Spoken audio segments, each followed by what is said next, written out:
Mr. I must confess that we cannot understand why the LGU is... Yes po, sorry. We request Mr. Chair to recognize our counsel, Attorney Olga Reserva. Gusto mong magsalita si Atty. Olga? Sige. Sige. Yes po, relative to the executive order, before I continue. Sige. Go ahead, Atty. Olga. Good afternoon, Your Honors. I am Attorney Hilary Olga M. Reserva, and I appeared... Reserva. Reserva. So, si kanina, attorney, yung apo na original De La Peña. De La Peña ka. De La Peña. Ito, Reserva. Yes, Your Okay, Honor. go ahead. I appeared before the Sangguniang Panlalawigan because there was an ordinance created by the LGU of Socorro which exactly copied the EO 49. And we raised the following contentions that the ordinance violates not just the right to travel the members of the kapihan, also that it exercised the calling out powers which belong exclusively to the president, and also that it is partial and discriminatory in nature. And at that time, the Sangguniang Panlalawigan, the Committee of Laws and Governance, gave them at least 30 days to produce any report from any fact-finding government agency. However, until this day, there was no report given which could prove that there were allegations of amassing firearms, that there were several shabu laboratories inside the kapihan. So by virtue of that, the committee headed by SP Bernal and the Sangguniang Panlalawigan of Surigao del Norte rendered the ordinance as null and void and ultra vires for being speculative, baseless, and discriminatory in nature. That's all, Your Honor. Thank you. So, ito pala yung revoke ng Sangguniang Panlalawigan. May I continue, Mr. Chair? Yes, continue. That's the real proof na inaapi yung kami ng LGU ng Socorro po. Sandali. Before you continue, andito yung Provincial Legal Officer, Attorney Christopher Tripoli. Are you around? Good afternoon. Yeah. Is it true that such executive order was revoked by the Sangguniang Panlalawigan? What was revoked, Mr. Chair, was the ordinance that was subsequently passed by the Legislative Council of the Municipality of Socorro. The municipal ordinance. Yes, Mr. The same issue, the same topic. Yes. About banning the entry to Kapihan. Generally, Mr. Chair, they adopted the executive order of the mayor. Okay. Thank you for that. Please continue, Mr. Mr. Chair, actually, Mr. Chair, I must confess na nag-lead ng kaguluhan doon ay ang LGU mismo, Mr. Chair. Kasi siguro because of political rivalry. Halimbawa, marami silang tatlong executive order, isang ordinansa na parang inaapi kami, parang discriminate kami. That was a class legislation. Tanong ko, bakit si Mayor Rachel hanggang naupo siya last July 22, July 1, 2022 hanggang ngayon hindi lang po siya nakabisita o nag-invite sa amin po doon sa Sitio Kapihan. In-invitean ba niyo siya? May I be recognized? Sandali lang. In-invite mo ba sila? Si Mayor? Yan, ang kwan po namin is kung mayroon kaming mga problema, dapat as a mother, kasi sabi niya sa election campaign, mother of all. Pinulatan kami, in-invite kami. In fact, I went twice sa kanya, nasabi ko na ano ba ito kung pwede lang pwede lang ayusin natin. Ano talaga ang gusto ng LGU, Mr. Chair.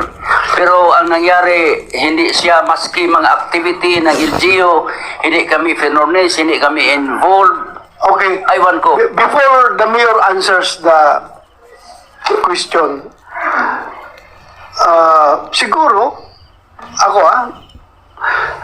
yung inyong whatever political differences that you may have among yourselves, mayor at saka ikaw, pwede yung maariglo. Pwede yung maariglo, walang problema, pwede yung pag-usapan. Pero ang hindi mapag-usapan, yung mga issue ngayon na pinag-usapan natin, yung pagkasal ninyo ng mga bata na minor de edad, at pagpupumilit na mag-sex sila, at saka yung hindi pagpapaaral sa mga bata. Hindi talaga makuha sa usapan yan. Dahil ibang usapan yan. Ibang usapan. Your Honor, if I Yeah, go ahead. Your Honor, all of the issues raised here in this proceeding were also raised at the Sangguniang Panlalawigan, Your Honor. And in a recent interview by Sangguniang Panlalawigan Bernal, he even said that he has in his own verified sources that the intention, the motive behind the ordinance, which basically copied the EO 49, which gave the power of the task force kapihan to get the custody of the children, was based on personal motive of Mr. Adelito Sangco. That's what is in his interview, Your Honor. Okay, regardless, whatever, kung may motive behind or what, the fact remains that it was invalidated by the Sangguniang Panlalawigan. So, wala na yun. Wala, nothing to discuss about that. Talagang mali yun na municipal ordinance as far as the Sangguniang Panlalawigan is concerned. Yes, Your Kasi Honor. niribok nila, di ba? Yes, Your Honor. So, it stays. It stays. Pero kung gusto sabihin, wait. bago magsigot si Mayor, Lastly, Your Honor, sorry. sandali lang. Ikaw muna, sino ka, ma'am? Please, Good afternoon. I'm Attorney Introduce yourself. Magdalena Lipitan of Cebu for Human Rights. Ano? Cebu for Human Rights. We are a non-government organization based in Cebu Cebu for Human for Rights. Human Rights. Yes. You are an NGO. We are an NGO. Yeah, go ahead. And how come we are here? Because we are a friend of Richard Dano, and a member, Attorney Fiona Bojos, is a classmate of Richard, and we were able to go to Socorro and found out the situation. And in our limited way, we did help them. So, nakikita namin first, we would like to confirm that indeed there are forced marriages. We have interviewed them, and in fact, we have interviewed also Mark. And the reality is that helping fight a cult is challenging, not because of yung mga forced marriages, pwede pa yun, pero private army, parang, teka lang, that's a little bit Hindi dangerous. okay sa akin yung post marriages. Hindi ko matakan yun. Sa amin, Continue. human rights lawyers, tinitingnan din namin yung safety namin. Well, anyway, nung narinig namin kay Mark na kahit yung taga-DNR ay nilalagyan nila ng mga trap, teka lang, delikado yon. So, I can understand the challenge of the DNR going there because they have their own private army and that the training is really extensive. Young combatants, children, training them to be skilled, Anyway, nakikita rin namin sa tulong namin, ng tinutulungan namin, that basically the local government of Socorro, they have the right heart, but unfortunately may lack the skills on how to handle it. And one of that is in their sincere effort to protect the residents, gumawa nga sila ng ordinance, which later on was declared void. May mga kakulangan, the documentation, that sort. At saka nung nagpunta kami sa kanila, palagi silang talo sa case. Yon, lumalapit sila sa amin. attorney, talo na naman kami sa writ of habeas corpus. So the first child, yun, talagang malaking blow sa kanila, di ba? Because they were trying to protect that child, and then later on, the court gave that child back to the parent because under the law, the primary custody should be with the child. Pero kung titingnan namin, a petition for involuntary commitment was filed earlier, but it was not ruled upon. So, sa tingin ko, may kakulangan siguro sa batas. You cannot answer a cult movement with hodgepodge laws, no? So, ngayon, going back, ang mga issues na kikita namin, why would they go there on the first place? Dahil 3,500 to 5,000. What are the pushing factors why people would go there and stay there? Ignorance, yes. Miseducation, yes. Merong element of desperation, poverty. May nagtatago nandun kasi may mga warrant of arrest. May nandun kasi napuno sa utang. Sorry. Mga teachers yung iba. Mga kuha yun. That's why, license, kuha yun.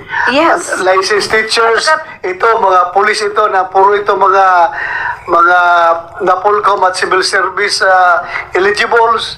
So, yun lang, nagbatin lang ako. Please continue. Totoo yun. At saka tinatanong yun sa media sa amin, what pushes them? Bakit nandun sila? At saka bakit nananatili silang nandun? So, nung tinignan namin, anecdotal, kasi hindi naman thorough yung statistics namin, may mga iba talaga doon na walang mapuntahan, no? Napuno na sa utang. May mga ilang teachers na punong-puno na sa utang. And then, based yung culture nila of strong helping each other, yung bayanihan, kung nandun ka, anyway, each member is helping another member. Pero why they would stay there, even though with this reality, ang isang factor doon is wala na silang babalikan kasi binenta na nila.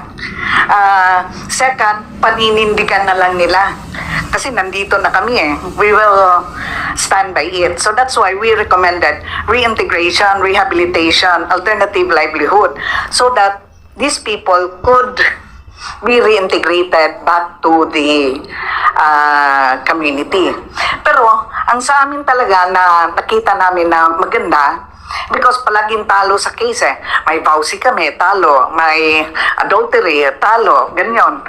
So, I think the Senate legislators would have to craft a law or a policy that would answer cult, because this is rampant in Mindanao and other parts of the country.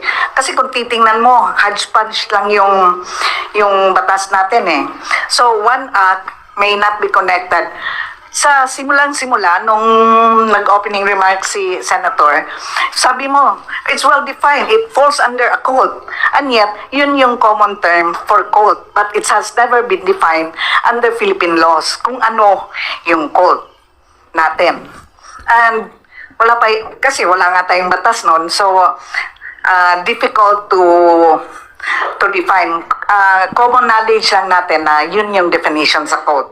Now, the Cebu for Human Rights, we will be submitting a position paper, but our recommendation is really to come up with a more comprehensive law on this matter to answer, kasi hindi kaya. At saka nakikita namin, this Senate investigation really put into light the problem. Kasi nung nandun sa SOCORRO, yun, tinutulungan ng NBI, correct. Talagang tinutulungan. Yung CHR doon, yung region nyo, yun, meron. Ito, meron. Pero hindi buo. At saka yung sa DepEd, yun, tumutulong. But with this platform and with this venue, you're really able to bring the problem about cult and cultism all over the Philippines. Kaya nga siguro, patok na patok kasi maraming nagkaka-interest dito. Thank you very much. Thank you, Attorney. Thank you for your sharing us that Your Honor. information. If I may. Pagbigyan ko lang muna sandali, Senator Risa, si Attorney. Attorney, you have the floor. Your Honor, may I debunk the facts that what Attorney Lapitan said? Because she said that the reason why I'm stating the ordinance here, the proceedings in the Sangguniang Panlalawigan, because all of these forced marriages, the amassing of high-powered firearms, the creation of drug shabu laboratories inside the Sitio Kapihan were all raised in Sangguniang Panlalawigan. They were given a lot of time to sustain the constitutionality of the ordinance. However, until now, they did not present any report from any agency, PNP, DILG, or CHR at that moment. That's why it was said to be speculative and baseless. Second, she said that that they filed an involuntary commitment and it was not responded. However, Your Honor, they only filed the involuntary commitment petition after 2 months after gaining custody over the children. They filed the involuntary commitment after we filed the writ of habeas corpus. That's why it was a belated action, because normally you would file an involuntary commitment if you would want to get the custody of a child. However, they already had the custody of the child. Kaya nga, aminado na nga si Attorney at saka si Mayor na talo talaga sila sa kaso nyo. Dahil Yes. nakuha nyo balik yung bata eh. Kahit na gaano kaganda ng intention ni Mayor na i-hold yung bata para, yun nga, ang bata na nga lumayas eh. Ang bata na nga ang umayaw, pumunta sa kanila, na-rescue nila. Ngayon, because of due process, ginamit ang lahat ng legal processes, lumabas talaga sa korte, which is dinisyon ng korte na ibalik sa parents yan dahil under the law, dapat ang parents talaga mag-custody ng bata, hindi yung mayor, hindi yung DSWD. So, yun nga, talo nga sila talaga. Talo sila, under the law. Yes. Talo. So, The reason accepted was- na yan. Kahit anong intention nila, talo talaga. So, yeah, Mr. Chair. what are you trying to The reason why I'm establish, Attorney? The reason why I'm raising this, Your Honor, is because she said that they filed the involuntary commitment first and it was not entertained by the court. However, upon summons, upon records would speak that they only filed 2 months after gaining custody of the children. That's why I would send Kaya nga, talo nga talaga sila dahil they are always two steps behind you. Talo sila. Mr. Chair. Yeah, go ahead, Senator Risa. Ang maganda lang po, Mr. Chair, and may I please also share my differing opinion with the attorney. Actually, may laban pa po yung mga bata dahil dinidinig po, iniimbestiga ng Senado. Yung mga gustong i-champion yung rights of the children, yung best interest of the child, bagamat sa mga prior processes, maaring hindi nabigyang daan yung kanilang hinihiling, pero dahil mga sa naunang ginawa ng NBI, naunang ginawa ng DOJ IACAT, naunang ginawa ng PNP, naunang ginawa ni na Mayor at ng MSWDO, nakarating sa amin dito sa Senado. And ibig sabihin, hindi na-uphold. And in fact, I would state it more strongly, nalalabag ang best interest of the child. Nalalabag ang karapatan ng bata sa kasalukuyang sitwasyong kinasasatlakan nila sa kapihan, sa kamay ng SPSI. And one of the, dagang salamat kay Attorney Lepitan, we conduct these investigations in aid of legislation also. So kung meron po kayong ipapanukala na mas sumasaklaw na batas, we would be very interested to study that. At isa po sa mga aspetong binanggit nyo, yung rehabilitation. Actually, yun yung isang pending important matter ko sa DSWD. Kapag finally nga napatunayan na victim survivors ng human trafficking, for one, itong mga witnesses natin, kung merong program for rehabilitation and reintegration ng DSWD na maaasahang matanggap ng mga bata, ng kanilang mga pamilya. And in fact, yung ating mga child victim survivors, nananawagan sa mga kababata nila na nandun pa sa kapihan na bumaba na rin, tumakas din. Kasi daw walang kinabukasan sila doon. Simula lang dun sa hindi sila pinapayagang makapag-aral. So I just want to in this way also express support for our committees and our chair, and speaking as his co-chair, na hindi pa tapos ang laban, may laban ng mga bata. Dahil nakarating sa amin yung kanilang mismong personal na testimonya. Mr. Salamat Chair.